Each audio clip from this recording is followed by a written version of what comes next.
Sometimes the most obvious question is not the most fruitful. In 1912, a gentleman archaeologist discovered skull fragments and a jaw in a gravel pit in Piltdown in Essex, in Britain. It seemed to indicate that brain size had evolved quicker than any other part of the human anatomy. This was exactly what was expected in the drawing room science of the time. The early 20th century gentleman scientists believed that intellect evolved before any other part of the human body. However, early practicing university scientists failed to fall in behind 100% with this half-million-year-old Dawn man. They debated amongst themselves for the next decades. In 1953, the skull was proven to be a hoax.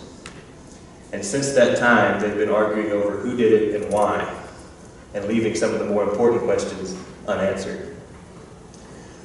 The fascinating thing about this skull is not that it fooled so many for so long, but the implications that it had across the pond.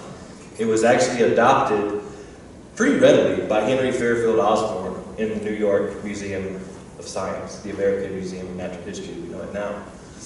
This is indicative of the globalization of early 20th century science, but it's also sort of a wrench in the hoaxer's problem. It was never supposed to leave England. Osborn adopted it so readily that he put it not only in his exhibits, which highlighted the progressive nature of evolution. For example, horses started small, and now we have large horses. He also modeled the idea of brain size. Humans got big brains, humanity aren't. The Piltdown skull goes farther than the hoaxer intended. It's adopted by the Americans. It actually, because it's adopted by Americans, it becomes too important for the Britons to just talk about amongst themselves. The Piltdown skull is a physical representation of what paleoanthropology thought in the 20th century, something we only generally get about theoretically. It's also a reliquary to the ghost of drawing room science.